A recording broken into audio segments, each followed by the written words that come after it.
Hey, you know, the single plane swing is actually a natural golf swing. Today, we're going to talk about what I call the club to body relationship, which is probably why the single plane swing is the most consistent golf swing for you.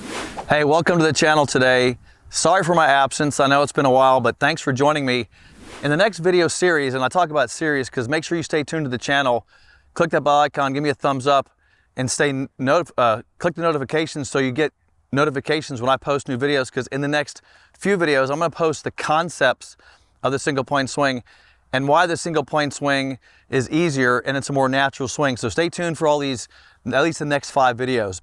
Today I want to talk about what I call club to body. Now, we have to do a bit of a review on the single plane swing just so you understand what I call about this spatial relationship that we start with the single plane swing. Now, I don't know if you guys want me to, but I can kind of go into the single plane swing a little bit more from a higher perspective so you understand what we're talking about, because club to body relationships means one very important thing for you.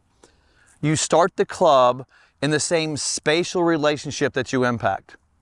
Now, you have to kind of scoot down the line. Come over here down the line for just a minute, and I'm going to show you what this means, because the spatial relationship is really, if you ask me, why the single plane swing is probably the most natural way to hit a golf ball with your body. And here's why.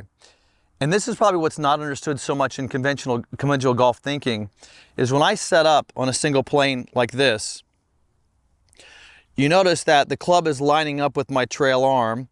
The lead arm is above the trail arm. But most importantly, because I've already started on the impact plane, I've already created enough space for my body. Why is that so important? Well, for example, if I stood too close to the ball and I couldn't get my arms in line, which is pretty much traditional golf, this club is moving pretty fast, it's heavy, and I have to allow my arms to create space between my body. So your body has to create space. Well, I call it jumping, just for a term. You have to jump your body into impact. Well, when I set the club down correctly on the same exact spatial relationship to where I'm going to impact, right? Notice the position of my body, I keep the same space.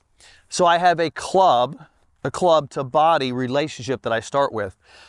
This is very important because what's the purpose of hitting a golf ball solid and straight and long is getting to the most important moment of impact. But what also is very important about that is not having to move too much or move inefficiently. So when I set up correctly and I get the ideal spacing, which would be the same spacing if I was going to point my arms at the object that I'm hitting, just like this. See, there's a space there, so I get that proper spacing. Now, here's where it gets interesting with the swing. Notice how I have the spacing when I start with. As I go back, notice this spacing is the same as this spacing. So I didn't pull it in, I didn't take it out. I just kept the spacing going back, same spacing here. I go to the top, that's the same spacing. Notice my arms are same spacing. I'm not collapsing them, I'm not lifting them, same spacing. I come down, that's the same spacing, and I return where? To the same exact spacing. Here's my point to this whole thing. If I'm going to return this club, if I'm going to start and return this club to impact, doesn't it make sense that I start the arm position in the same relationship, it stays in the same relationship, impacts in the same relationship, and then stays in the same position? Now, some of you call that width of the swing, which is, I think it's a pretty accurate term for the arm staying wide, wide, wide, and then wide. Pretty accurate term. The club's moving around the body. Now, there's also another club to body relationship that I want you to understand. Look at me from this angle. Notice how the club is pointing to the lead side of my body, right? So there's that relationship. Well, that makes sense because that's exactly where it's going to point at impact. Why would you start the club here or anywhere back towards the belly button, which a lot of people talk about, if you're going to impact with it more forward? So notice the club to body relationship. And watch this. See how it's on the lead side? Still on the lead side. Hinge my hands, even though that's still pointing at the lead side, it's just a hand hinge. Hands are hinged, and guess what? When it unhinges, back to the lead side of my body. And so this is a reference point we call the pivot point. Now, I created a training aid, and it's exactly what this teaches. Basically, it has a grip on it to get your hands on there correctly. But notice the lead side relationship on plane, stays, hands are hinged, back to the lead side of the body. So this is a spatial trainer. It teaches you the proper space from here to here to here. Notice how it's not pointing at the ball here, but it is here. That's because you're more rotated at impact than you are at address. So less rotation, more rotation. So here's your starting position. That's why Moe started behind the ball. Spatial relationship, leverage the club, keep the spatial relationship, unhinge the club. And so it looks like this. And that would be a perfectly, if you watch that plane, that's a perfectly planed position to return the club. Conceptually,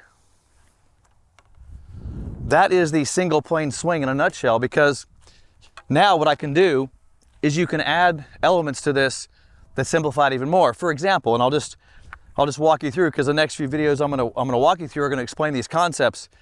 Now, if I have the proper space, now I have to have the square lead hand. Easy enough. Put the hand in position. My trail hand, non-rotational. So now you see all these concepts into play, and why I start, take it back, same spatial relationship, come down, return to impact, and the club should be dead square. This is 7-iron here. Let me hit a couple shots. Just gonna create, again, address position, very important, creating that spatial relationship. Just gonna start it back and just return it back down there.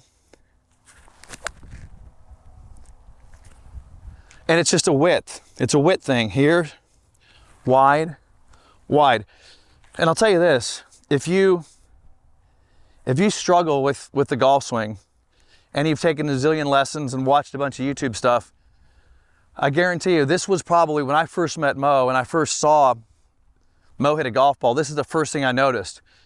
I noticed how he started with such freedom, some space, and it was so easy for him to get that club to come back down like this. It was so easy for him to return it because his body position wasn't changing a whole lot. He wasn't having to jump, rotate, start low, finish high, feet come off the ground. None of that was happening. This spatial relationship starts at address. Ideal single plane position here. I'm just going to return it right back down to that position. And that's the first concept I want you to understand, that the single plane swing is easier because of that spatial relationship. Again, don't forget, click the bell icon, give me a thumbs up. I got more concepts coming up.